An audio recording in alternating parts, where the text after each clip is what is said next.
Kuwait లో ఘోర విషాదం జరిగింది. లేబర్ క్యాంప్ లో అగ్ని ప్రమాదం జరిగి 53 మంది చనిపోయారు. ఇందులో 43 మంది భారతీయులు ఉన్నారు. మృతుల్లో కేరళ, తమిళనాడు, యూపీ, మహారాష్ట్రకు చెందిన వారు ఉన్నట్లుగా ఇప్పటికే గుర్తించారు. మంగాఫ్ నగరంలో లేబర్ క్యాంప్ ఉంది. అయితే ఇందులో దాదాపు 160 మంది కార్మికులు ఉన్నారు. తెల్లవారుజామున 3 గంటలకు కిచెన్ లో మంటలు చెలరేగాయి. ఒక్కసారిగా సిలిండర్స్ పేలడంతో నిద్రలో ఉన్న కార్మికులు ఉలిక్కిపడ్డారు. వారు తేరుకునే లోపే మంటలు మొత్తం బిల్డింగ్ ని వ్యాపించాయి. చీకటి దట్టమైన పొగ కమ్మేయడంతో బయటకు వచ్చే అవకాశమే లేదు. అయితే చాలా మంది కిటికీల నుంచి బయటకు దూకి ప్రాణాలు కాపాడుకునే ప్రయత్నం చేశారు. 6 అంతస్తుల బిల్డింగ్ కావడంతో తీవ్ర గాయాలయ్యాయి. ఇక మంటల్లో చిక్కుకొని కొందరు బిల్డింగ్ పై నుంచి దూకి మరికొందరు ఇలా 53 మంది ప్రాణాలు కోల్పోయారు. ఇక మరో 50 మందికి పైగా తీవ్ర గాయాల పాలయ్యారు. వెంటనే అలర్ట్ అయిన ఫైర్ సిబ్బంది మంటలను అదుపులోకి తెచ్చింది. బాధితులను అంబులెన్స్ లో హాస్పిటల్ కి తరలించారు.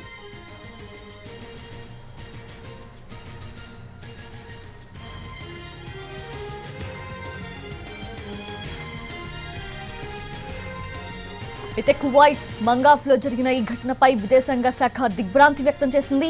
వెంటనే కువైట్ లోని ఎంబసీ అధికారులను అప్రమత్తం చేసింది. అగ్ని ప్రమాదంలో చనిపోయిన భారతీయుల మృతదేహాలను స్వదేశానికి రప్పించే ఏర్పాట్లు చేయాలి అని ఆదేశించింది. గాయపడ్డ వారికి వైద్య సాయం అందించాలని సూచించింది.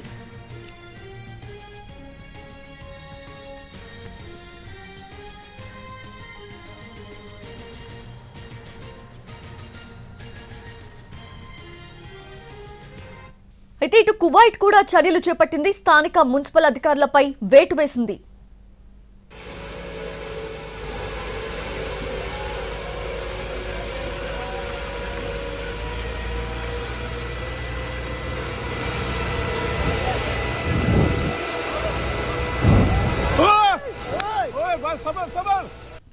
అది కువైట్ మంగాఫ్ లో ఘోర ప్రమాదం జరిగింది.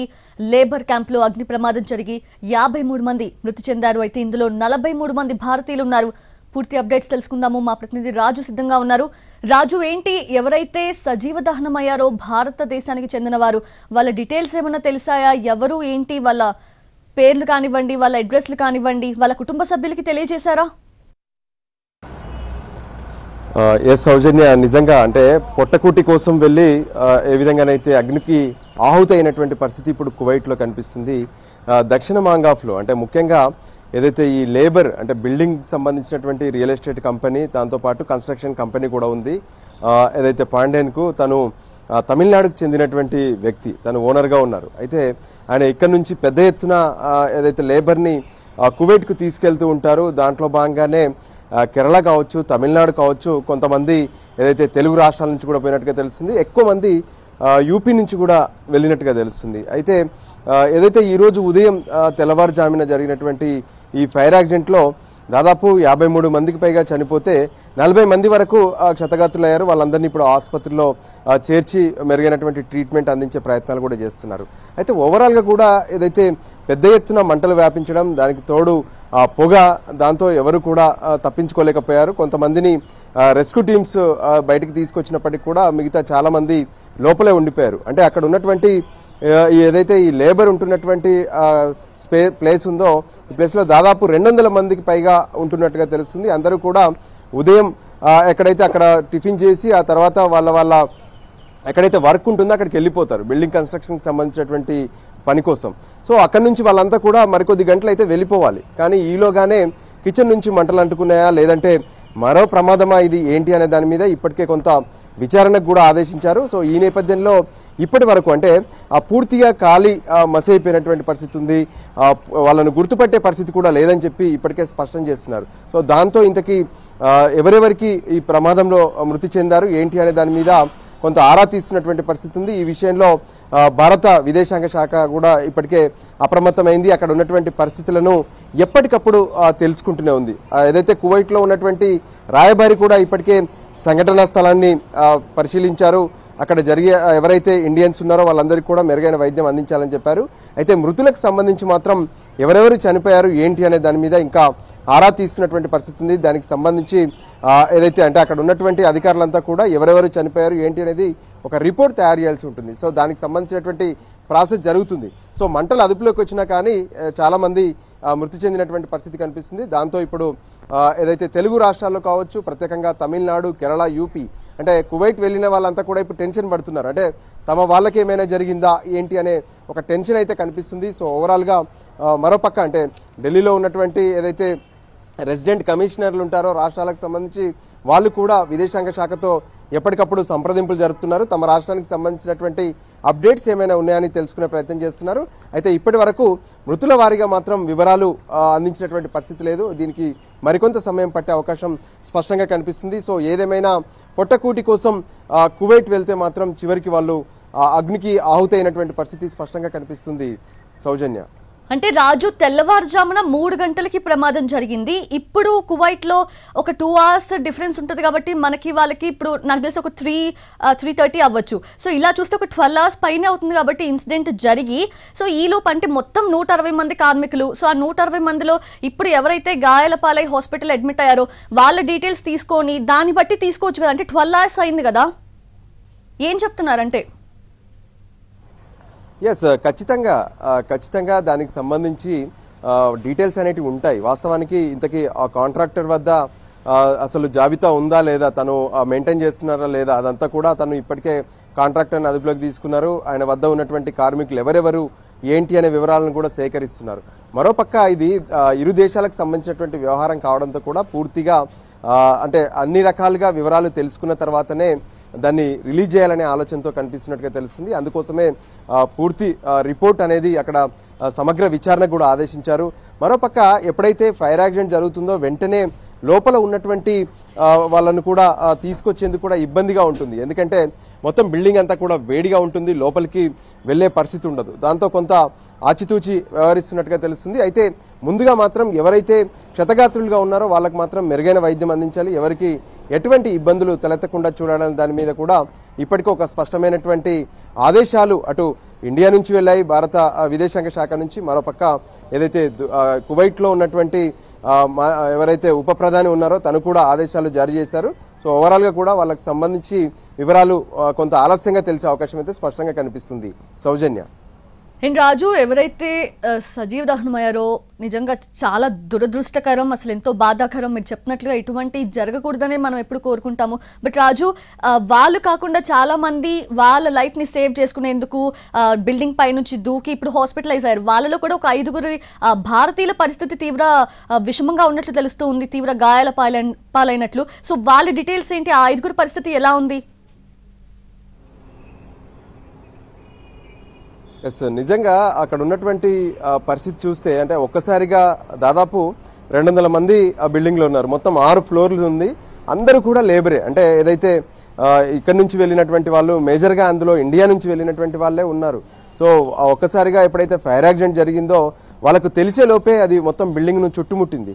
దాంతో ఆ మంటల్లో కాలిపోవాలా లేదంటే బిల్డింగ్ నుంచి బయటకు దూకి తమ ప్రాణాలను రక్షించుకోవాలనే ఆ టెన్షన్లో చాలా మంది దూకారు. అది సాధారణంగా ఎప్పుడు ఫైర్ యాక్సిడెంట్ జరిగినా జరుగుతూనే ఉంటుంది. సో 6వ ఫ్లోరు 5వ ఫ్లోర్ నుంచి దూకారంటే ఆ పరిస్థితి ఎంత దారుణంగా ఉంటుందో అర్థం చేసుకోవచ్చు. అంటే ఏదైతే పేనమించి మంటల్లో పడ్డట్టుగా కనిపించింది. ఎందుకంటే ఒకవైపు మంటల్లోనేమో ప్రాణాలు నిలబడలేవు, కనీసం బయటికి దూకైనా ప్రాణాలు కాపాడుకుందామని చెప్పి అలా దూకినటువంటి పరిస్థితి కనిపించింది. దాంతో శరీరం మొత్తం గాయాలు, వాళ్ళ హెడ్ ఇంజరీస్, దాంతోపాటు వెన్నుపూస వీటన్నిటికి సంబంధించి కూడా కొంత డ్యామేజ్ అయినట్టుగా తెలుస్తుంది. అయితే అయినప్పటికీ కూడా వాళ్ళు క్రిటికల్గా ఉన్నారు.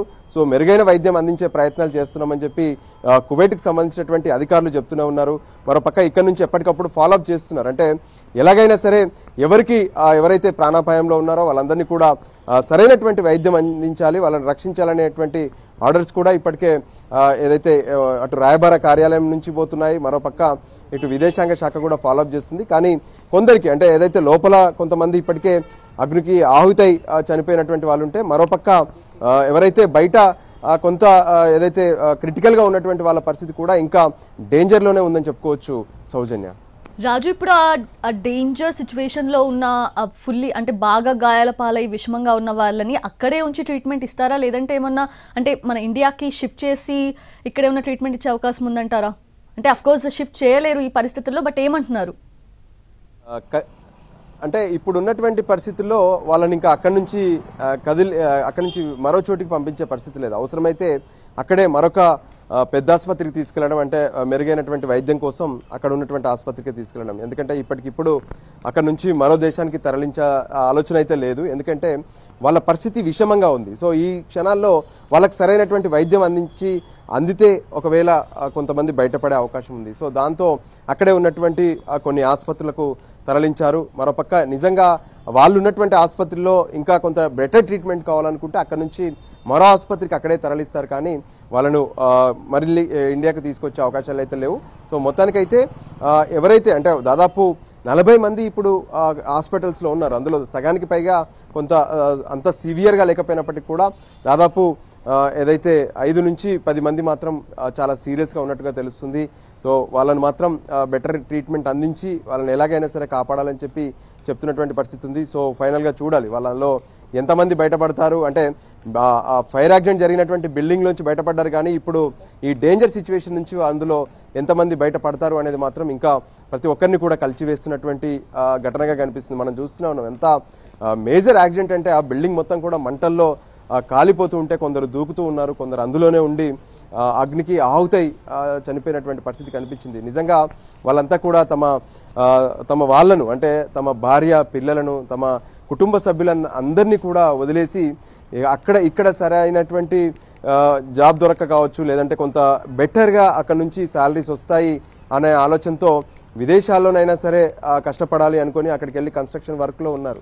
సో అలాంటిది ఇప్పుడు వాళ్ళ పరిస్థితి చూస్తుంటే నిజంగా చాలా దయనీయంగా ఉందని చెప్పుకోవచ్చు. ఒకవైపు కొట్టుమిట్టాడుతున్నటువంటి ప్రాణాలు ఒకవైపు, మరోపక్క ఇప్పటికే మృతి చెందినటువంటి మృతదేహాలు ఏదైతే అక్కడ ఉన్నటువంటి దేహాలు ఒకవైపు కాలి బూడిదైపోయినటువంటి పరిస్థితులు కనిపిస్తున్నాయి. దాంతో ఇక్కడ ఉన్నటువంటి అంటే ఇండియాలో ఉన్నటువంటి వాళ్ళ కుటుంబ సభ్యులు సైతం ఎంతో టెన్షన్గా కనిపిస్తున్నారు. వాళ్ళకి సంబంధించినటువంటి వివరాలు ఎంత త్వరగా వస్తే అంత త్వరగా కొంత క్లారిటీ వస్తుంది. లేదంటే ప్రతి ఒక్కరు కూడా అంటే కువైట్లో ఆ కంపెనీలో పనిచేస్తున్నటువంటి ఫ్యామిలీస్ ఎవరైతే ఉన్నారో ఇక్కడ ఉన్నటువంటి వాళ్ళందరూ కూడా టెన్షన్ పడతారు. సో దానికి అనుగుణంగానే ఎవరు ఎటువంటి టెన్షన్ పడకుండా కొంత వాళ్ళకు కమ్యూనికేషన్ కూడా చేస్తున్నట్టుగా తెలుస్తుంది. సో ఓవరాల్గా కూడా ఆ కంపెనీ అక్కడ ఉన్నటువంటి బిల్డింగ్లో అంటే రియల్ ఎస్టేట్ కంపెనీ, దాంతోపాటు కన్స్ట్రక్షన్ కంపెనీ అయితే బయట బిల్డింగులు కడుతున్నారు, కానీ వాళ్ళు ఉంటున్నటువంటి బిల్డింగ్లో ఫైర్ సేఫ్టీ అనేది ఉందా లేదా అనేది కూడా కొంత చూసుకోవాల్సి ఉంటుంది. మామూలుగా మనం ఎప్పుడు చూస్తుంటాం పెద్ద పెద్ద బిల్డింగులు కట్టేటువంటి వాళ్ళ కోసం పక్కనే గుడిసెలు కానీ గుడారాలు కానీ వేసి వాళ్ళని ఉంచుతారు. అంటే వాళ్ళకి ఎటువంటి ప్రొటెక్షన్ ఉండదు,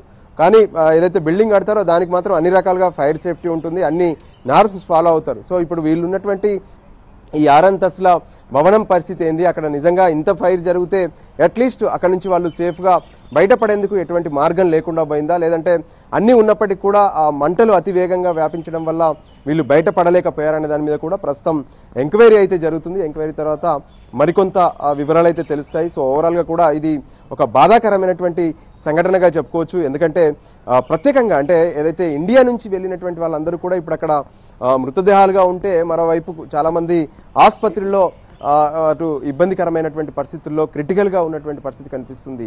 సౌజన్య. S Raju, thanks for the updates. వాళ్ళ స్పీడీ రికవరీకి అందరం కూడా ప్రే చేద్దాం.